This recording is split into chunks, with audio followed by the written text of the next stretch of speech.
Sir आप यहाँ थे। आपने जो पढ़ाया था उसमें से आया था सर। आया था ना सर मेरा मतलब वो नहीं है सर। सर जो आप पढ़ाते हो सर पॉलिटी सर वो मतलब आई थिंक मैंने अभी पेपर पूरा नहीं देखा।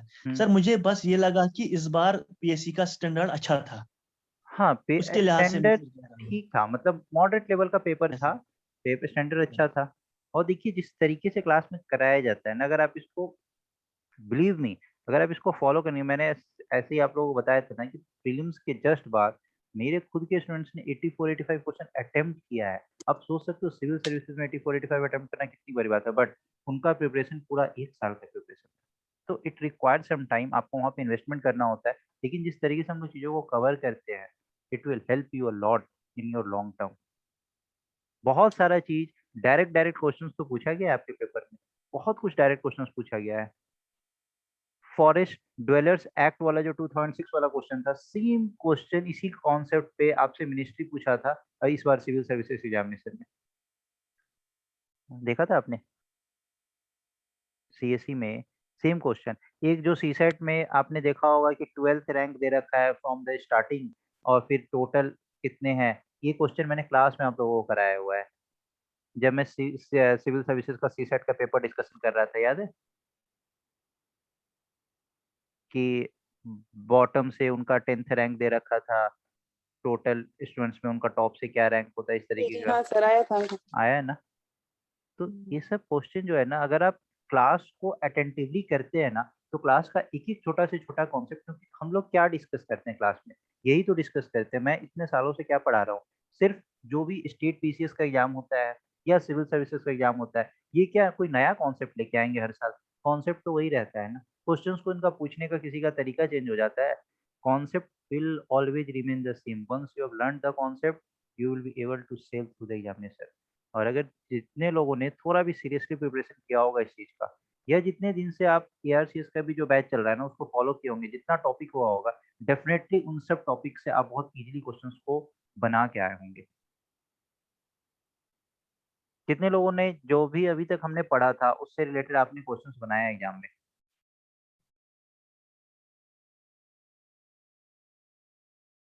ये कितने लोग एग्जाम दिए हैं इस क्लास में? जो कुछ भी हुआ सर वो मेरे ख्याल से आपकी ये मतलब कवाशों से हुआ है। अदरवाइज जो हम एक्सपेक्ट कर रहे थे वो क्वेश्चन नहीं आए थे सर। जो आपने क्लास में पढ़ाए थे उसी एंगल से हम कुछ कर पाए, वरना इट वाज टोटली डिफरेंट है। जो पीछे ये मैं कह रहा हूँ कि जो ये पीछे कहीं 5-6 सालों से पेपर देखते थे उस पैटर्न से नहीं था सर आज। तो थैंक्स टू ऑलमाइटी अल्लाह, आपके जो आपने क्लास में पढ़ाए थे सर वो बहुत कुछ आए थे sir. Most of the question अच्छे से आए थे सर। खासकर मैं आपको कहूंगा सर करंट अफेयर से बहुत सारे वो आपने पोलैंड का पढ़ा है ना, वो हॉलोकॉस्ट वो भी आया था। यस, हॉलोकॉस्ट पोलैंड और वाला। एग्जैक्टली, और जो आपने पढ़ाया था सर ये फॉरेस्ट राइट्स का, इसका भी क्वेश्चन सर आया था। मोस्ट ऑफ द क्वेश्चन आए थे सर। और मैडम ने भी जो ये जियोग्राफी के रिलेटेड कुछ क्वेश्चन उसने स्ट्रेस दिया था उन क्वेश्चनों पे, लेकिन वो आए थे सर। लेकिन एक्सपेक्टेड पेपर नहीं था सर ये। एक्सपेक्टेड पेपर नहीं था, ओके। क्योंकि पता है स्टेट पीसीएस हो या सिविल सर्विसेज हो, कोई इसका सेट पैटर्न नहीं होता है। आपको हर बार सरप्राइजेज मिलेंगे और सरप्राइजेज के लिए आपको रेडी रहना पड़ेगा और आपको उस लेवल पे। अच्छा ये जो आपका रियाज आप बोल रहे थे ना, ये आपका लास्ट यस अटेम्प्ट सर, था? यस सर मेरा लास्ट है। ये लास्ट है या लास्ट था जो अभी आपने दिया? हाँ 24 सर, अब हाँ नहीं दे पाऊंगा सर। 24 का जो पेपर आपने दिया ये आपका लास्ट अटेम्प्ट था, इसके बाद आप नहीं दे पाएंगे? नहीं सर। अच्छा, ओके। तो क्या आपको क्या फील हो रहा है, कैसा लग रहा है? नहीं, देखेंगे सर, इंशाल्लाह हो जाएगा। हो जाएगा, अरे well done, that's the positive इंशाल्लाह। एटीट्यूड, अरे वेल डन। सीसेट में कैसा रहा आपका फिर? सी सर अच्छा रहा। क्लियर हो जाएगा? सी सर जो सर आपने वो क्वेश्चन कराया था यहाँ पे, वो ये इंटर 3 इयर्स ऑफ इंटरवल, वो क्वेश्चन भी आया था सर। अच्छा, 3 इयर्स इंटरवल वाला क्वेश्चन आया था? आज उनकी एवरेज निकालनी थी ना, वो और यंगेस्ट की एज क्या है वो भी आया हाँ था हाँ, सर। अरे वंडरफुल। एप्टीट्यूड वाला भी आया था सर। वो एपिसोड वाला भी आया था सर, वो आपके most of the question sir आए थे। अब दुआ करना सर। Yes. सीसेट तो तो ऑलमाइटी अल्लाह, मुझे सीसेट का मुझे बहुत स्ट्रेस था, सीसेट तो हुआ। और जीएस कैसा रहा फिर? जीएस भी अच्छा रहा सर, हो जाएगा। हो जाएगा, अरे वेल डन। चलिए, वी ऑल विल प्रे कि जितने लोगों ने पेपर दिया है उनका अच्छे से क्लियर हो जाए पेपर। और बहुत अच्छी बात है, अगर आप लोग बहुत ही पॉजिटिव साउंड कर रहे हैं तो ठीक है, अच्छा है। और किसी का कोई feedback regarding the questions, regarding everything? किसी का कोई फीडबैक? कैसा रहा आप लोगों का पेपर?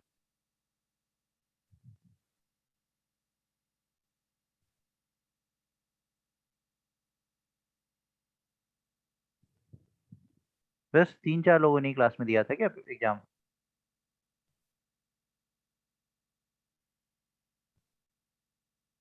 यस, कैसा रहा Imran? How was your paper? Sir उतना अच्छा नहीं था सर, क्या मेरा। उतना अच्छा नहीं गया। नो सर, सर जीएस मानने में उतना अच्छा नहीं था।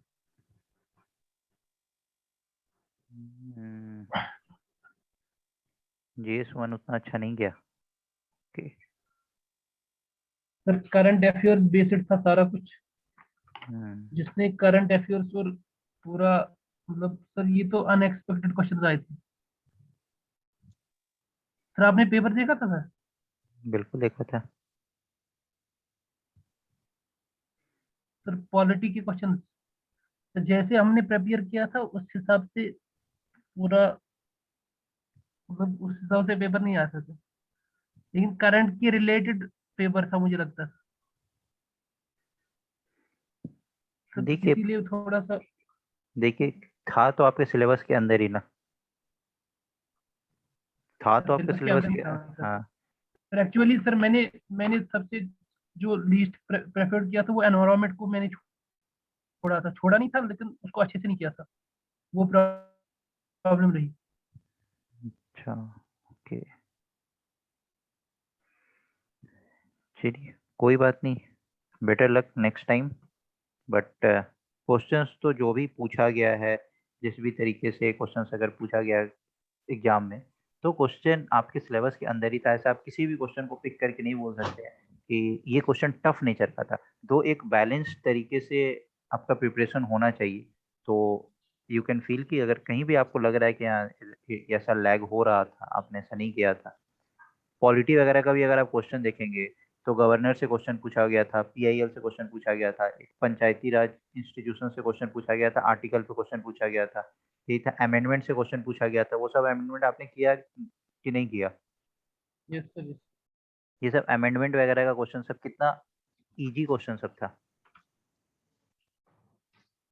तो अगर आप इस तरीके से देखेंगे, वो मंडैमस सर्सियोरी वाला क्वेश्चन आपने जरूर किया होगा। सर क्वालिटी में वो प्रॉब्लम नहीं सर, ज्यादा मुझे भी लगता है, जो मेरे भी फ्रेंड्स ने सर हम्म जो यूपीएससी में जिन्होंने क्वालिफाई भी किया है, हम्म उनको भी एनवायरमेंटल साइंस में प्रॉब्लम हुई। मतलब मुझे पर्सनली उन्हीं दो में प्रॉब्लम हुई, एनवायरमेंट और साइंस।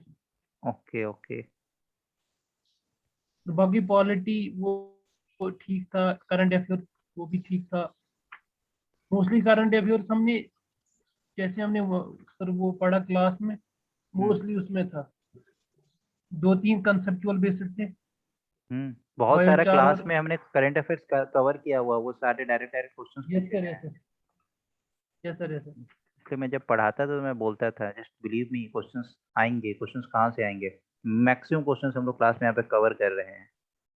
एक आप लोग देखे होंगे, ये हील इंडेक्स या गिनी इंडेक्स या पाल्मा रेशियो।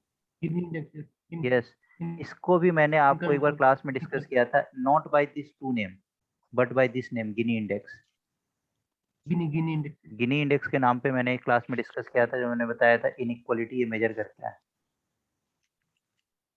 तो क्लास को आपको ना बहुत ही अटेंटिवली आपको क्वेश्चंस को करना होता है, क्योंकि कौन सा छोटा क्वेश्चंस कहाँ से अराइज हो जाता है, यू नेवर नो।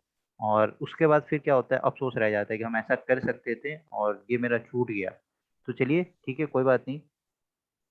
जिनका लास्ट अटेम्प्ट था उनके लिए मैं बोल रहा हूँ still you have time for ARCS। और आपका पेपर अच्छा गया है, जिनका भी पेपर अच्छा गया है KAS का, तो अब आपके पास एक अच्छा टाइम है जब रिजल्ट का वेट ना करें। ठीक है, ऐसा ना हो कि ठीक है हम अब बैठ के हम रिजल्ट का वेट कर रहे हैं। जिनका मेंस का पेपर पेपर होना है, जिनको लग रहा है कि मेरा पेपर थोड़ा भी अच्छा गया है, तो बिना कुछ सोचे समझे ना मेंस का तैयारी में लग जाइए। और आपके पास एक अटेम्प्ट, जिनका लास्ट था उनके लिए मैं बोलूंगा कि आपके पास एक अभी भी बचा हुआ है ARCS का। तो ये जो ARCS का जो है ना, इसको इतने अच्छे से करिए, इतने अच्छे से करिए। मैं भी आप लोगों को बहुत सारी चीज कराऊंगा। अभी जब आपका सिलेबस ओवर हो जाएगा ना, तो बहुत सारे क्वेश्चंस हम लोग क्लास में, जैसे क्लास में कैसे क्वेश्चंस करते हैं, इससे आपका कॉन्फिडेंस भी डेवलप होता है। बहुत सारे क्वेश्चंस आपने देखा, गवर्नर वाला जो क्वेश्चन आया था, आपको क्या लगा नहीं कि क्लास में हम लोग इसी तरीके से क्वेश्चंस करते हैं। मैच द कॉलम में मैंने आपको ये हेबियस कॉर्पस सर्सियोरिटी प्रोहिबिशन वाला क्वेश्चन कराया था, एकदम वही पैटर्न पे आपसे क्वेश्चन पूछा गया है। सेम पैटर्न पे हमने ये वाला क्वेश्चन किया हुआ था। ये सब पता है क्या है, ये क्वेश्चन रिपीटेड क्वेश्चन है। ये स्टेट पीसीएस का क्वेश्चन पूछा गया है, ये शायद यूपी का क्वेश्चन है, ये जो पूछा गया आपसे। बहुत सारे रिपीटेड क्वेश्चन आपसे पूछा गया है, जो कि बहुत सारे एग्जाम्स में पूछा गया क्वेश्चन है, उसी को रिपीट किया गया है।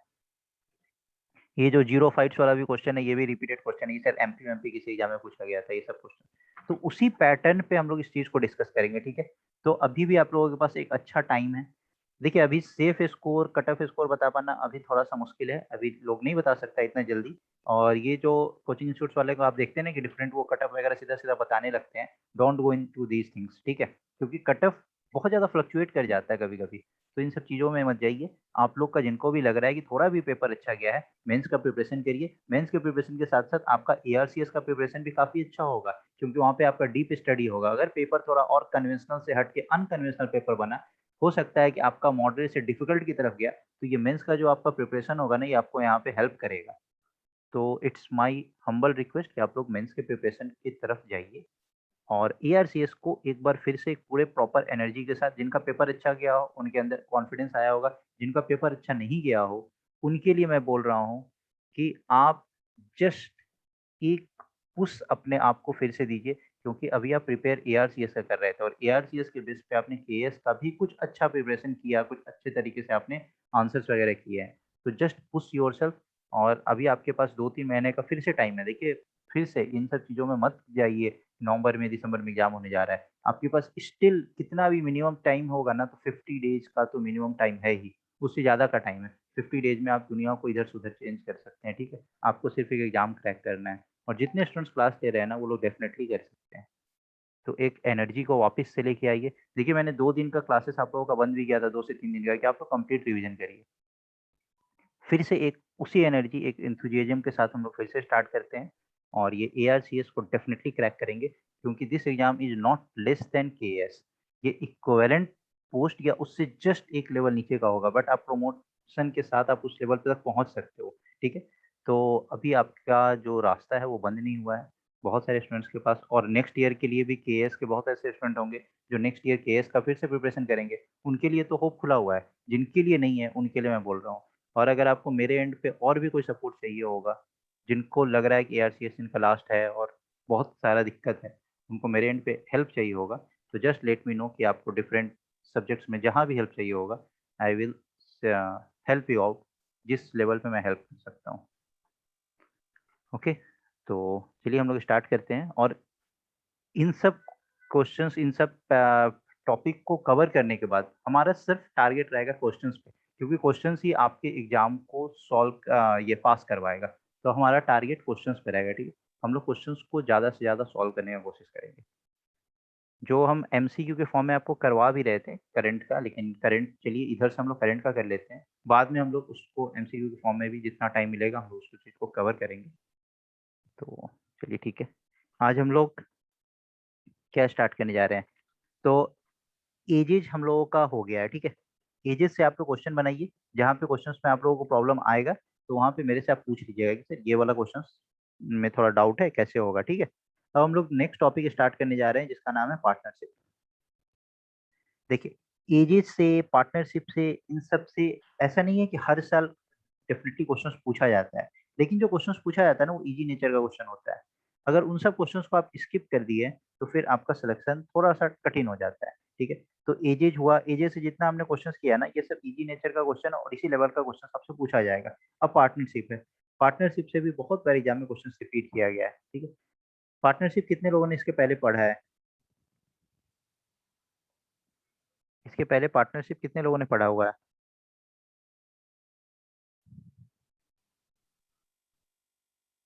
Yes sir. 12th में पढ़ा था सर।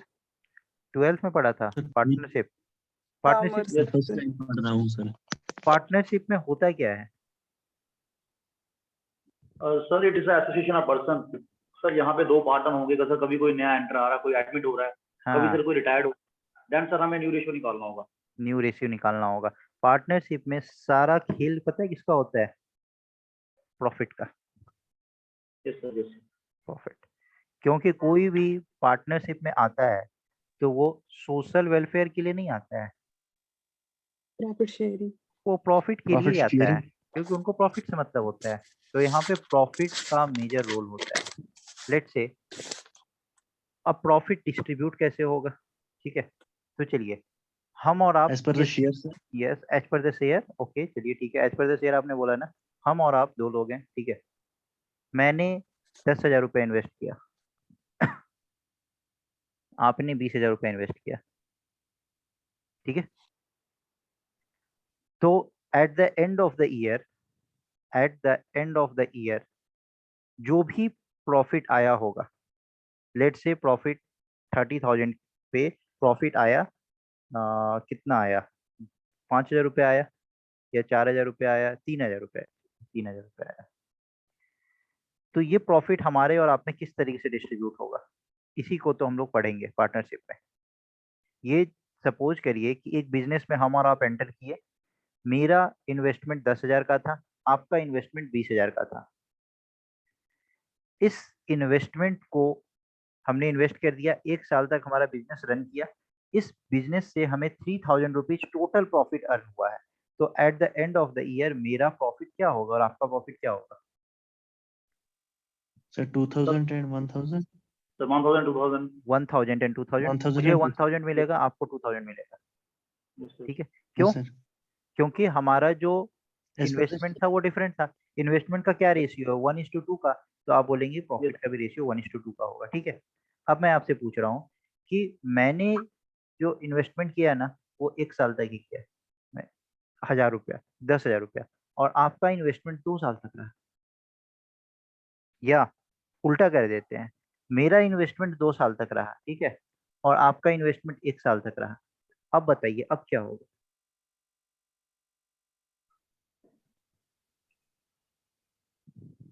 सर अगर इस साल का प्रॉफिट डिस्ट्रीब्यूट करना होगा तब तो सर 1,000, 2,000 आएगा, लेकिन सब देखना पड़ेगा सर ये टोटल प्रॉफिट है कि या सर इसी साल का प्रॉफिट है। नहीं, जैसे बिजनेस 2 साल तक चला, ठीक है, बट आपका Yes, sir, yes. इन्वेस्टमेंट सिर्फ 1 साल तक रहा है जो कि 20,000 रुपए का, और मेरा इन्वेस्टमेंट 10,000 रुपया रहा है जो कि 2 साल तक रहा है। तो अब 2 साल के बाद, क्योंकि बिजनेस 2 साल के बाद अब प्रॉफिट जो आया 3,000 रुपए का आया, अब हम क्या करेंगे? अभी तक तो काफी इजी था ना कि जिस रेशियो में आपने इन्वेस्टमेंट किया था उसी रेशियो में आप प्रॉफिट को डिस्ट्रीब्यूट कर दिए। लेकिन Yes, sir, yes, ये sir. कंडीशन तभी आप कर सकते हैं जब टाइम पीरियड सेम हो, जब मेरा इन्वेस्टमेंट, आपका इन्वेस्टमेंट, किसी और का इन्वेस्टमेंट, सबका इन्वेस्टमेंट एक ही हो, तब आप कर सकते हैं। लेकिन जब टाइम पीरियड डिफरेंट होगा, टाइम पीरियड डिफरेंट होगा, तो हम क्या करते हैं? टाइम पीरियड को सेम बनाते हैं। Time period Yes, sir, different yes. होने पे हम टाइम पीरियड को सेम बनाते हैं, और हम सेम कैसे बनाएंगे? तो मैंने आपसे बोला कि ठीक है, आप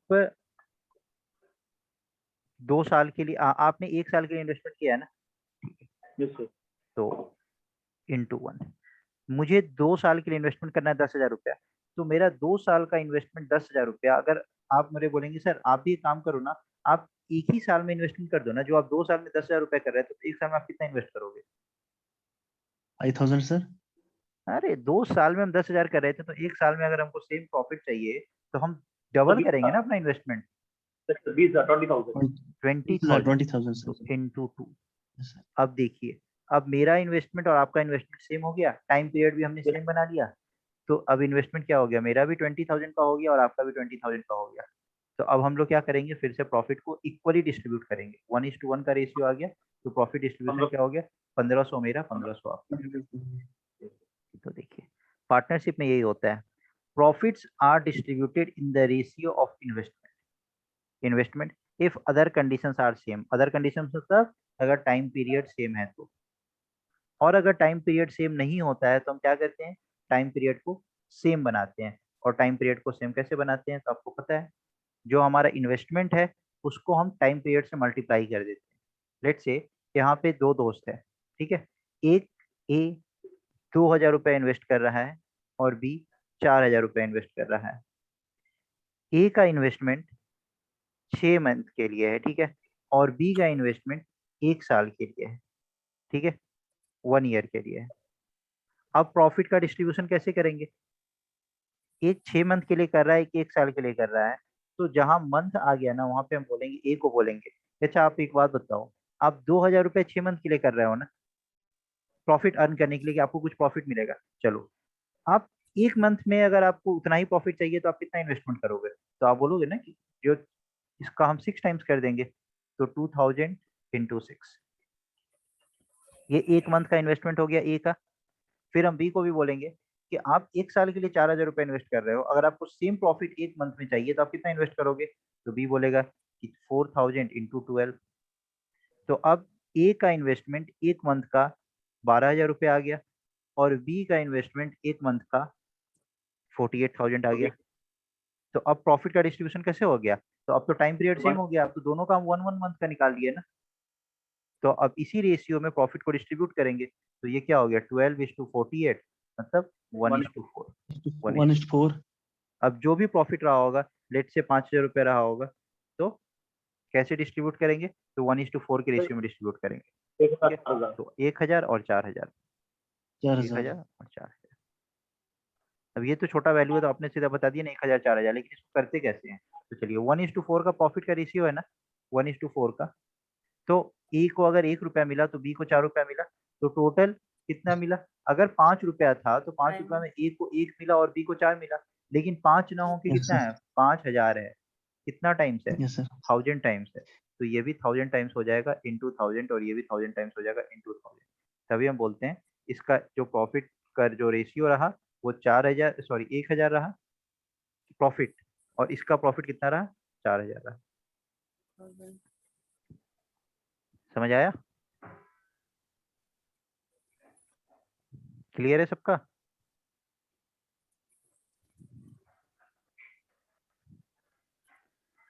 ये देखिए profit is equal to time into investment, यही तो हमने किया है ना, जो टाइम पीरियड था और जो इन्वेस्टमेंट था उससे हमने मल्टीप्लाई कर दिया है।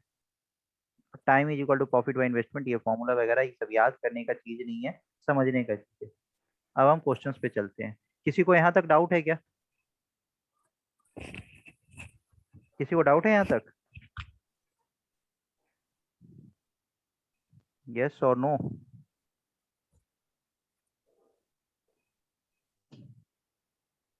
क्या हुआ,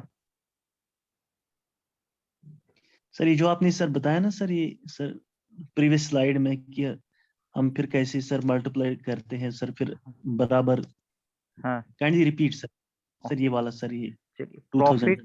प्रॉफिट क्या आया, 1:4 का, 1:4 में प्रॉफिट को डिवाइड करेंगे, और मान लीजिए कि 1 साल के अंदर हमें 5000 रुपया कंपनी का प्रॉफिट हुआ है, ठीक है, तो अब इस प्रॉफिट को ए यस और सर। बी कैसे डिवाइड करेगा, 1:4 के रेशियो में डिवाइड करेगा। तो इसको यस सॉल्व सर। करने का आसान तरीका कैसे होता है, 1:4 का क्या मतलब है कि इसको ऐड कर दीजिए, तो क्या आएगा 5। Yes sir. 5 रुपया में 1 रुपया ए को मिल रहा है और 4 रुपया बी को मिल रहा है, यस सर। लेकिन एक्चुअल में 5 रुपया ना होके 5000 रुपया है ना, राइट सर। तो 5 इज इक्विवेलेंट टू 5000, ये यहाँ से कितना टाइम्स है, तो ये 1000 टाइम्स है ना, 1000 टाइम्स। तो ये यस भी सर। 1000 टाइम्स हो जाएगा, और ये भी 1000 टाइम्स हो जाएगा। तो ए को कितना मिला 1000 रुपीज, और बी को कितना मिला 4000 rupees. Clear, yes sir. Yes sir. बस एक इतना ही सा कॉन्सेप्ट था, इसके बाद डायरेक्टली क्वेश्चंस बनाना है। बताइए इसका आंसर क्या होगा, देख के आंसर बता देंगे।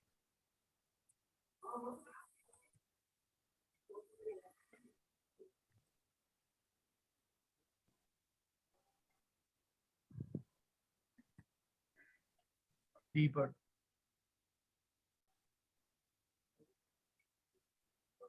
Sir D part 16:18:23। 23। किस कॉन्सेप्ट पे आपने बताया?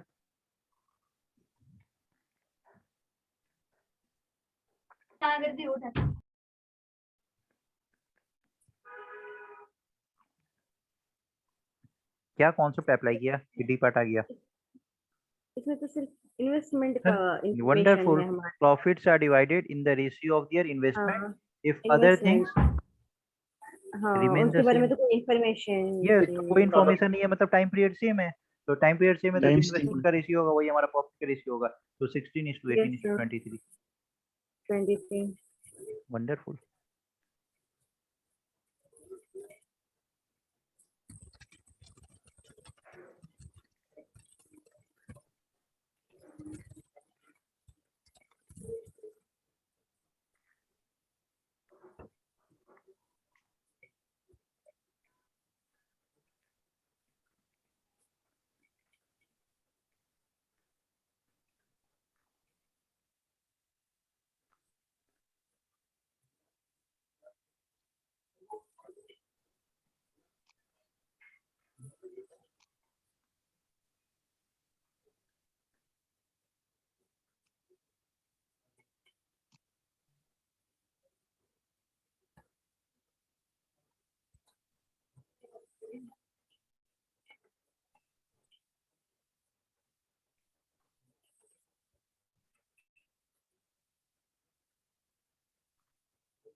यस, इतना टाइम लग रहा है?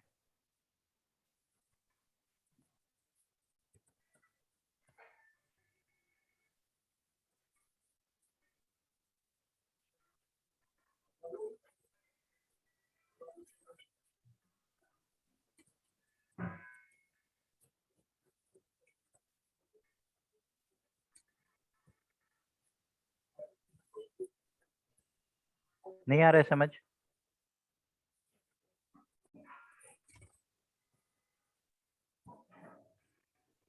चलिए मुझे आंसर करिए, ठीक है, इसका आंसर आप लोग ही करेंगे, ठीक है, बट उसके पहले मुझे आंसर करिए। लेट्स से हम और आप मिलके ना कोई चीज रेंट पे लेते हैं, ठीक है। यहाँ पे क्या रेंट पे लेने के लिए बोला है? Video cassette. चलिए टीवी रेंट पे ले लिया, ओके। टीवी रेंट पे लिया और 1 वीक के लिए रेंट पे लिया, ठीक है, या 10 डेज के लिए रेंट पे लिया, ठीक है। 10 डेज पे मैंने उस टीवी को सिर्फ 4 दिन के लिए यूज किया और आपने उस टीवी को 6 दिन के लिए यूज किया। चलिए अभी 4 दिन और 6 दिन नहीं करते हैं, 10 डेज में 5 दिन के लिए आपने उस टीवी को यूज किया, 5 दिन के लिए मैंने उस टीवी को यूज किया, और उस टीवी का जो टोटल रेंट था ना वो लेट से 2000 रुपया था। तो हम दोनों को Yes, कितना sir. पे करना होगा? Sir 1000। Thousand thousand 1000 sir thousand, ठीक है। 1000 रुपीज आप पे करेंगे, 1000 रुपीज हम पे करेंगे। लेकिन अब मैंने उसे 4 दिन के लिए यूज किया और आपने 6 दिन के लिए यूज किया, तो आप मेरे को बोलोगे कि सर 1000 पे करेंगे, तो भाई मैंने तो कम यूज किया है ना, तो हम तो कम ही पे करेंगे ना। आपने ज्यादा Yes, sir. यूज किया है तो आप ज्यादा पे करेंगे। तो अब किस रेशियो में आप पेमेंट होगा? Sir 800 and 1200। इक्वल बना 4:6। Yes sir. 4:6 के रेशियो में, मतलब 2:3 के रेशियो में। मतलब अगर 5 रुपया है तो 5 रुपया में 2 रुपया आप हम पे करेंगे, 3 रुपया आप पे करेंगे। Yes sir. Yes sir. लेकिन 5 रुपया ना होके कितना है? 2000 है। ये कितना टाइम्स है? 400 टाइम्स है ना। तो ये भी Yes, sir. 400 हो गया, ये भी 400 हो गया। तो ये 400 into 2 ये 800 हो गया और ये 1200 हो गया। तो आपने 1200 पे किया और मैंने 800 पे किया, ठीक है। अब यहाँ पे 3 लोग रेंट पे लिए हुए हैं, 2 लोग नहीं 3 लोग हैं, तो कोई बात नहीं, किस रेशियो में पेमेंट होगा, तो जो जितना देर यूज करेगा उसी रेशियो में ना वो अपना पेमेंट करेगा, Yes, sir. जो जितना देर यूज करेगा। तो यहाँ पे आपके जगनमोहन, ये रूपलाल और पांडे जी, ये 6:10:12 Yes, sir. मतलब Well, 3:5:6, सर ऐसे किया इसको मैंने। ऐड कर दीजिए तो 14 की वैल्यू 350 है। तो आपसे क्या पूछ रहा है, rent paid by Pandey ji, Pandey ji कहाँ है, तो 6 की वैल्यू क्या आपसे पूछ रहा है, आपको निकालना क्या है, 6 is equal to how much, 14 is equal to 350, ठीक है। तो इसको कैसे निकालते हैं पता है, आप सोच रहे होंगे 1 is equal to 350 divided by 14. Okay ऐसे ही निकाल लीजिए, 1 is equal to 350 divided by sir 14, 150 तो 6 से Okay. मल्टीप्लाई कर दिया, ये 7 से 2 जाएगा। टाइम्स में कैंसिल हो जाएगा और ये 7 से 50 टाइम्स में कैंसिल हो जाएगा, फिर ये 2 से 3 टाइम्स में कैंसिल हो गया, तो 15 into 3 दैट इज 150। तो आंसर क्या आ 150 गया, सर 150। तो ये सब टफ Okay. क्वेश्चन है क्या, इतना इजी क्वेश्चन है, एक बार बस कॉन्सेप्ट समझने का देरी है। कितनों को डाउट है इसमें,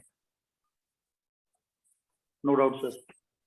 नो सर ओके देखिए किसी को भी अगर लगता है कि हाँ नहीं समझ में आया, डाउट है, तो उसी समय क्लियर कर लीजिए, शर्माइएगा तो फिर बाद में ना अपने जब कॉम्पिटिटर को दिखिए कि वो उस पोस्ट पे पहुंच गया ना, तो आप उनसे नजरें चुराने लगेगा, इसलिए अभी शर्माना छोड़ दीजिए, ठीक है। आप सब लर्न करने आए हैं, जस्ट क्लियर योर डाउट अगर आता है तो। चलिए अब इस क्वेश्चन का आंसर करिए, बहुत ही इजी क्वेश्चन है।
एक बार आप लोग लिंक पे फिर से, ओके किसी का भी आंसर आया है इसका, देखिए आपको देख के लग रहा होगा कि ये सॉल्यूशन काफी टफ हो रहा है और इसको सॉल्व कैसे करें। Sir B sir B B sir sorry sir C sir sorry C sir C sir sorry. Okay fine, देखिए यहाँ पे क्या दे रहा है, Prakash, Sunil and Anil started a business jointly investing 11 lakh, 16.5 lakh and 8.25 lakh respectively. Profit earned by them in the business at the end of 3 years was rupees 19.5 lakh. तो 3 साल के एंड में, तो अगेन यहाँ पे टाइम पीरियड सेम है ना, टाइम पीरियड तो डिफरेंट नहीं है, 1 साल का एंड 2 साल का एंड, ऐसा तो नहीं है ना कि प्रकाश जो है वो 11 लाख रुपया 1 साल के लिए इन्वेस्ट कर रहे हैं, सुनील 12 लाख सॉरी 16.5 लाख रुपया 2 साल के लिए और अनिल 3 साल के लिए, ऐसा तो नहीं है ना, तीनों इक्वेलेंट टाइम पीरियड के लिए कर रहे हैं, तो हमें यहाँ पे टाइम पीरियड से कोई मतलब ही नहीं है, ठीक है। तो हम इसको 3 इयर्स को कंसिडर ही नहीं करेंगे, कोई मतलब नहीं है, जब तक टाइम पीरियड सेम होगा हमें टाइम पीरियड को कंसिडर ही नहीं करना है, जो है तो टाइम पीरियड हमारा सेम है, तो प्रॉफिट किस रेशियो में डिस्ट्रीब्यूट होगा, इन the ratio of their investment. तो देखिए पी एस एंड ए 11 लाख, तो 11 लाख को क्या सिर्फ 11 लिख सकते हैं और हम कंसिडर करें कि हम इसको 11 लाख लिखते हैं, ठीक है, 11 lakh is to 16.5 lakh is to 8.25 lakh, 8.2 इसी रेशियो में प्रॉफिट का डिस्ट्रीब्यूशन होगा। अब क्या है, कि ये जो आप रेशियो देख रहे हैं ये आपको काफी टफ लग रहा होगा इसको सॉल्व करना। तो हमेशा याद रखिए एक चीज, जब भी लास्ट में 5 दिखे ना तो उसको हमेशा 2 से मल्टीप्लाई करते हैं, और जब भी लास्ट में 25 दिखे ना तो उसको हमेशा 4 से मल्टीप्लाई करते हैं। तो यहाँ पे देखिए 5 भी दिख रहा है और 25 भी दिख रहा है, तो आप क्या करेंगे 4 से मल्टीप्लाई करेंगे। तो सारे वैल्यू को 4 से मल्टीप्लाई करेंगे, इसको भी 4, इसको भी 4, इसको भी 4। तो ये क्या हो गया 11 इंटू 4। इसको आप ऐसे ही 11 इंटू 4 के टर्म में रहने दीजिए। मैंने अब क्या क्या बोला है कि जब 5 दिखे तो 2 से मल्टीप्लाई करते हैं, तो 16.5 इंटू 2 क्या होगा 16 का डबल 32 और 0.5 का डबल 1, तो ये 33। इसको 33 इंटू 2 लिख सकते हैं, और इसको 8.25 इंटू 4 क्या होगा 8 4 जा 32, और 25 पैसे को अगर आप 4 बार मल्टीप्लाई करेगा तो 1 रुपया ही बनेगा ना, तो क्या हो गया 33। अब 11 से इसको डिवाइड कर दीजिए 3 से और ये 3 से, तो क्या रेशियो क्या आ गया 4:6:3। इसी रेशियो में डिवाइड होगा। अब इन सब का एडिशन 4 + 6 10 + 3 13, तो 13 लाख रुपीज अगर रहता तो अनिल का शेयर क्या होता, वो सॉरी ये पी का 4 लाख रुपया होता, एस का 6 लाख रुपया होता और ए का 3 लाख रुपया होता। लेकिन 13 लाख रुपीज ना होकर कितना है 19.5 लाख, 19.5 लाख। ठीक है, तो अब 13 की वैल्यू अगर 19.5 है तो 3 की वैल्यू क्या होगी 13 की वैल्यू अगर 19.5 है तो 3 की वैल्यू क्या होगी। अब देखिए अगेन इसको सॉल्व करने का बहुत इजी तरीका, मैंने क्या बोला अभी कि जब भी आप इस तरीके से चीज को देखते हैं ना 0.5 5 कुछ भी 25 तो डबल कर दीजिए, तो दोनों तरफ हम डबल करेंगे, यहाँ भी 2 से मल्टीप्लाई और यहाँ भी 2 से मल्टीप्लाई। तो 19.5 इंटू 2 क्या होगा 19 2 जा 38 और 0.5 इंटू 2 दैट इज 1, तो क्या हो गया 39। तो 2 इंटू 13 की वैल्यू 39 हो गई, तो ये 13 3 टाइम्स में कैंसिल हो गया, तो 2 का वैल्यू 3 हो गया, और आपको निकालना क्या है 3 का वैल्यू, तो 1 का वैल्यू 3/2, तो 3 का वैल्यू क्या हो गया 9/2 दैट इज 4.5। तो अनिल को कितना मिलेगा 4.5, लेकिन 4.5 ऑप्शन ये दे रखा है, आपको टिक नहीं करना है क्योंकि पूछ रहा है 50% of Anil share in the profit, तो 4.5 का आधा, तो 4.5 का आधा 2.5। बोलिए सबको समझ आया। Yes sir. सर मैंने किया सर, बट सर मैंने लॉन्ग मेथड यूज किया सर मैंने। यस सर, भी मैंने इससे दूसरा मेथड यूज किया। लॉन्ग मैंने ये 11 ये 16,50,000 8,00,000 ऐसे लिखा सर, रेशियो को काटा सर, वो 4:6:3 आया, तो ऐसे करके फिर मैंने सर 29,50,000 को 3/13 किया, तो वो 4,50,000 आया, फिर उसका 50% सर 2,25,000, मतलब सर कर लिया, मतलब क्या कि थोड़ा लेंथी रहता है, वो लेंथी रहता है, टाइम भी लगता है, तो ऐसे नहीं करना है, इसलिए ठीक है। अब ये कॉन्सेप्ट हमेशा याद रखिएगा, जब भी 5 दिखे लास्ट में 2 से मल्टीप्लाई करना है, जब भी 25 दिखे 4 से मल्टीप्लाई करना है। ये क्वेश्चन इसी कॉन्सेप्ट पे बनाया गया था, जैसे ही आप मल्टीप्लाई करें आप देख रहे हैं ये 33 कितना इजीली सब कैंसिल होता चला गया, तो एकदम 4:6:3 यही रेशियो के फॉर्म में डिवाइड हो गया। अब 13 की वैल्यू 19.5 लाख है, तो ये 1.5 टाइम्स है, तो बस 3 की वैल्यू 3 इंटू 1.5 4.5 लाख, इसका आधा 2.25। सर रिपीट कीजिए, मैंने लेट ज्वाइन किया, मुझे कनेक्ट ही नहीं हो रहा था। ओह आपने लेट ज्वाइन किया। सर ये क्वेश्चन रिपीट कीजिए। प्रकाश सुनील एंड अनिल, तो इनका रेशियो हमने देख लिया, ये at the end of 3 years बोल रहा है ना, तो तीनों का टाइम पीरियड सेम है ना, जब टाइम पीरियड सेम है तो टाइम पीरियड को तो हम कंसिडर ही नहीं करते हैं, कोई मतलब ही नहीं है। तो इनका रेशियो, इनका प्रॉफिट किस रेशियो में डिवाइड होगा, तो इनके इन्वेस्टमेंट के रेशियो में, तो ये 11 लाख इस टू 16.5 लाख इस टू 8.25 लाख हो गया। अब जब भी आप अभी इस रेशियो को कैलकुलेट करना तो काफी डिफिकल्ट है, कैसे करें कैलकुलेट, तो जब भी आप पूरे मैथमेटिक्स में कहीं भी आप देखेंगे ना लास्ट में अगर 5 होगा ना, तो हमेशा कोशिश करिएगा रेशियो टर्म में उसको 2 से मल्टीप्लाई कर दे, और 25 देखें तो 4 से मल्टीप्लाई कर दे, आपका सॉल्यूशन उसी समय इजी हो जाएगा। तो हमने यहाँ पे क्या किया कि 5 भी है और 25 भी है, तो हमने क्या किया 4 से मल्टीप्लाई करना है क्योंकि 25 है, तो यहाँ पे 4 से मल्टीप्लाई किया तो ये 33 बन गया, 8 इंटू 4 32 और 25 इंटू 4 दैट इज 1 रुपीज, तो ये 33। इसी तरीके से 16.5 इंटू 4 है, तो इसको 16.5 इंटू 2 इंटू 2 कर सकते हैं, 16.5 का डबल क्या होगा 33 इंटू 2, और ये 11 इंटू 4। ठीक है, तो अब यहाँ से 11 से कैंसिल हो गया, तो रेशियो क्या आ गया 4:6:3। अब टोटल 13 लाख रुपीज होता तो P को कितना मिलता है 4 लाख, S को 6 लाख और A को 3 लाख, लेकिन 13 लाख ना हो के ये 19.5 लाख है। तो 13 की वैल्यू 19.5 है, तो आपसे पूछ रहा है 3 की वैल्यू क्या। तो 13 की वैल्यू 19.5 है, तो अगर अगेन आपको मैंने अभी बताया, जब भी रेशियो टर्म्स आप देखेंगे तो मल्टीप्लाई कर दीजिए। 19.5 का डबल कर दिया 39, यहाँ भी डबल कर दिया 2 से मल्टीप्लाई, तो ये 3 टाइम्स में ये कैंसिल हो गया। तो अब 2 की वैल्यू 3 है तो 1 की वैल्यू 1.5 है, तो 3 की वैल्यू क्या हो गई 4.5, उसका 50% 2.25। Clear? Yes sir. Yes sir. बताइए इसका आंसर, ओरली इसका आंसर बता सकते हैं बिना कॉपी पेन का।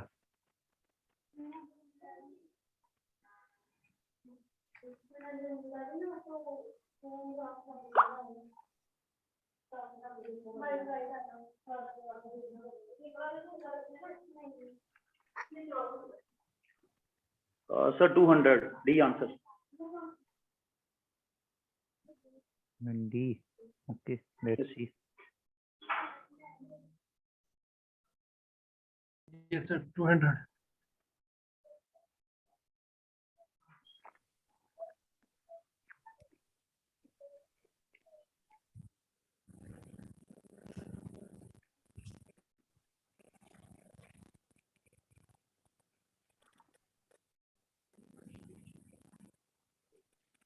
सर 200 आया कैसे?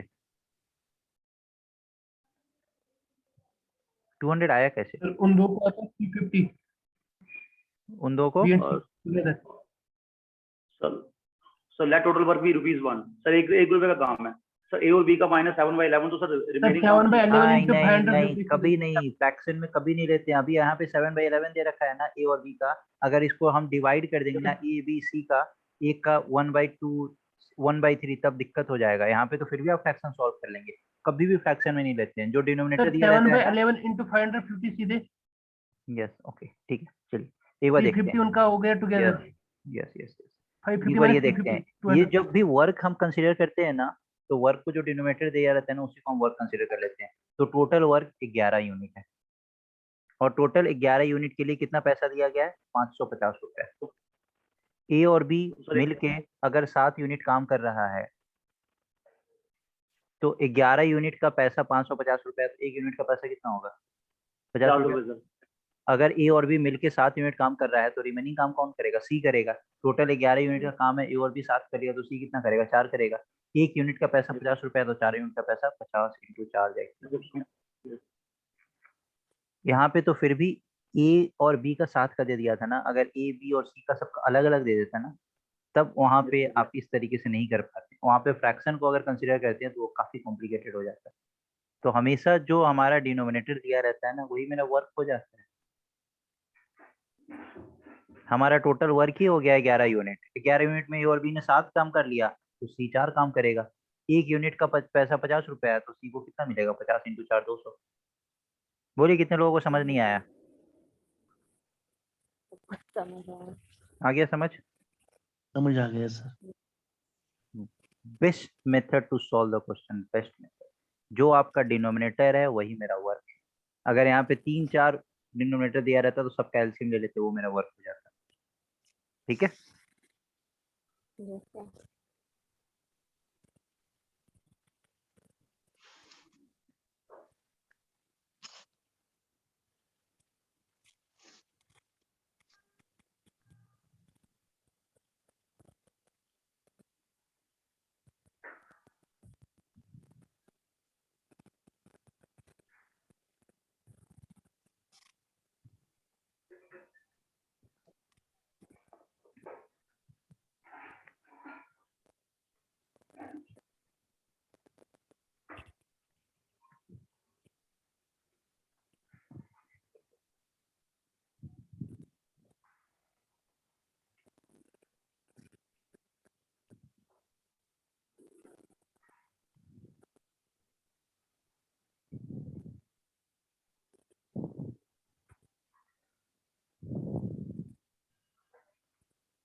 ओके रोही आपने पूछा प्लीज रिपीट। देखिए रोही यहाँ पे क्या बोल रहा है ना, ए बी सी किसी काम के लिए उनको टोटल 550 रुपया दिया जाता है किसी काम के लिए, ठीक है, जिसमें ए और बी ने साथ में 7/11 ऑफ द वर्क कर लिया, तो सी का शेयर कितना होगा।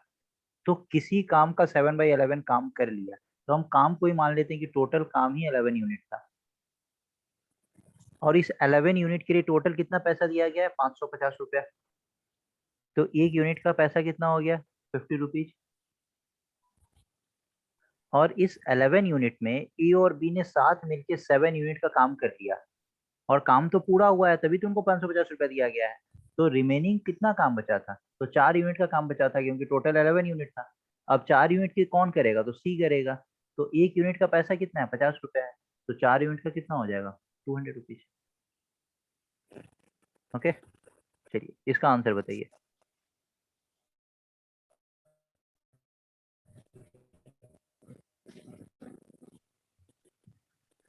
B.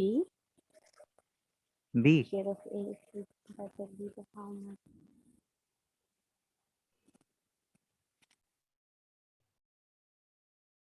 ओके टफ है क्या ये क्वेश्चन। यस सर, सर पहले सर किए, सर भूल गए सर, अभी सर पहले बड़े किए थे सर ये। ओके आप सर थोड़ा सबने, याद कीजिए। आप यही तो करना है ना, सबने क्या किया होगा, A/B/C निकाल दिया, 20:25:30। यस, नहीं सर नहीं सर। नहीं अच्छा, कितने लोगों ने ये निकाला 20:25:30।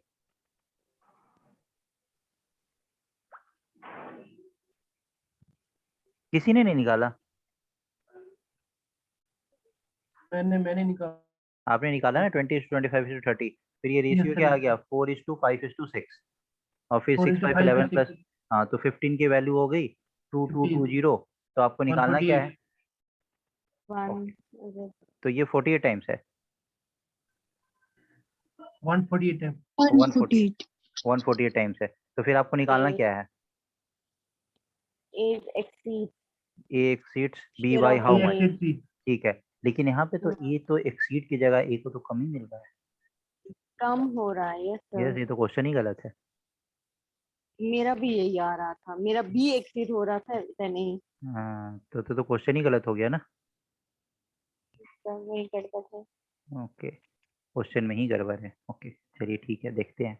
एक बात बताइए, हम और आप किसी काम के लिए चलते हैं, ठीक है, उस ठीक काम सर। को हम 2 दिन में कंप्लीट कर लेते हैं, ठीक है, और आप उसी काम को 10 दिन में कंप्लीट करते हैं, और जब पैसा लेने का बारी आएगा तो आप बोलिएगा अरे इसने 10 डेज में काम कंप्लीट किया है, तो आपको पैसा ज्यादा मिले और मुझे पैसा कम मिले, मतलब मैं मूर्ख हूँ कि मैंने 2 दिन में काम को कंप्लीट किया है और आप 10 दिन उसी काम के लिए लगाए हैं, तो आपको ज्यादा पैसा मिले।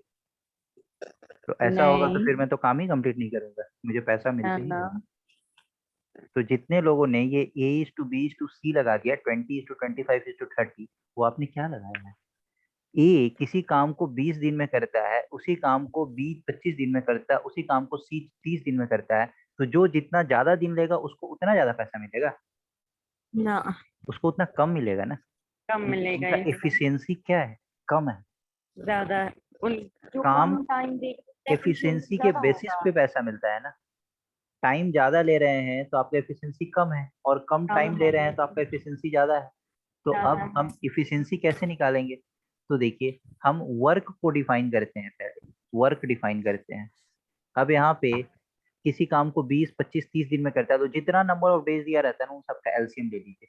तो 20 25 30 का एलसीएम लेंगे तो कितना हो जाएगा, 300। सर मैंने वैसे ही किया सर, मैंने वैसे ही वो याद आ अरे रहा, मैंने ऐसे ही वंडरफुल। तो लेट किया। यूनिट ऑफ वर्क इज 300, ठीक है। अब यहाँ पे ए है, बी है, सी है। ए 20 दिन में 300 यूनिट का काम कर सकता है, तो ए एक दिन में कितना काम करेगा, 20 दिन में अगर 300 यूनिट करता है तो एक दिन में कितना करेगा, 300 divided by 20। हाँ मतलब 15। 15 डेज सर। बी 25 दिन में 300 यूनिट काम करता है, तो एक दिन में कितना काम करेगा, सर 12 divided by 25। 12। और सी 30 दिन में 10 300 यूनिट का काम करता है, तो एक दिन में कितना करेगा, 10। तो इसी रेशियो में तो प्रॉफिट का डिस्ट्रीब्यूशन होगा, 15:12:10। अब आपसे पूछ क्या रहा है तो सबसे पहले आप ये देख लीजिए, और तभी तो उनको तीनों को मिला के कितना पैसा दिया गया है, 2220। कितना दिया गया है, 2220। तो मतलब अगर इसको ऐड करिए कितना होगा, 15 + 12 + 10 दैट इज 37। अगर 37 रुपीज रहता तो ए को कितना मिलता, 15, बी को 12, सी को 10। लेकिन ये 37 ना होकर कितना दे रखा है, 2220। ठीक है, तो ये कितना टाइम से,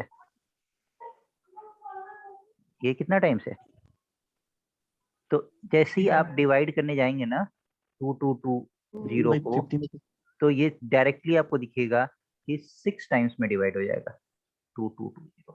तो ये 60 टाइम्स है। और ये कभी भी ऐसा वैल्यू दिया रहेगा ना, तो वो वैल्यू हमेशा ऐसा वैल्यू दिया रहता है जो कि डायरेक्टली कट होता है। अगर डायरेक्टली कट नहीं होगा तो वो क्वेश्चन बनेगा ही नहीं, फिर वो क्वेश्चन आपसे पूछा ही नहीं जाएगा, क्योंकि एग्जाम में हमारे पास कैलकुलेटर नहीं होता है। ठीक है, तो एग्जामिनर को ये पता होता है कि हमें कैलकुलेटर नहीं दिया गया है, तो वैल्यू वो ऐसे ही पुट करते हैं। तो 37 = 2220, ये 60 टाइम्स है। अब पूछ क्या रहा है ना, share of A exceeds that of B by how much. तो अगर 37 रुपीज में कितना एक्सीड कर रहा है, तो ए को 15 मिल रहा है, बी को 12 मिल रहा है, तो कितना एक्सीड कर रहा है, 3 रुपए एक्सीड कर रहा है ना, 3 रुपए एक्सीड कर रहा है।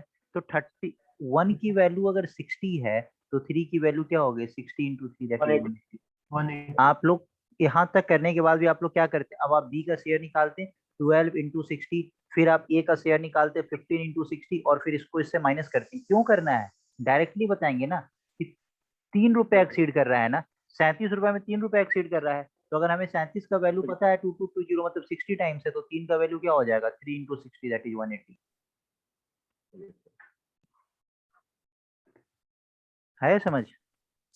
Yes sir, yes sir. ऐसे सर मैं क्वेश्चन 37 किया था, लेकिन सर मैंने डिवाइड नहीं किया आगे, 37 से फोन किया था मैं। तो डिवाइड करना चाहिए था ना, कभी भी ऐसा क्वेश्चन दिया हुआ ना तो डेफिनेटली वो डिवाइड होगा, ऐसा हो ही नहीं सकता डिवाइड ना। सर हमसे शायद नहीं होगा, उससे देख मैंने ट्राई नहीं किया था। और ये काफी इंपॉर्टेंट रिजल्ट है, 37 × 3 ये बहुत इंपॉर्टेंट रिजल्ट है, जिसका वैल्यू 111 आता है। और 111 किस क्या कौन सा नंबर बोलते हैं, Lucky Nelson is Nelson number. Yes sir, yes sir, yes sir. Nelson is unlucky. हाँ, 37 × 3 111। समझ आ गया सबको? तो जब क्वेश्चन छोटा सा दिखता है ना, तो क्वेश्चन में कुछ दम भी रहता है, तो इस क्वेश्चन में दम था। ये जितने लोगों ने ये 20, 25, 30 किया, तो यहाँ पे जाके एग्जाम में जब इतना करने के बाद आपको पता चल गया कि अरे ये तो गलत है, तो ओवर कॉन्फिडेंस में क्या होता है कि हम नन ऑफ दीज कर देते हैं, लगता है ये तो क्वेश्चन ही गलत है। क्वेश्चन गलत नहीं है। ओके फाइन, किसी को डाउट है?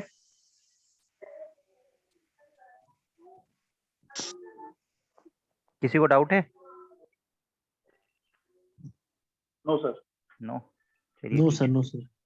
ठीक है, फिर हम लोग 7:15 बजे आते हैं क्लास में। Okay okay sir, thank thank you you, sir. Bye.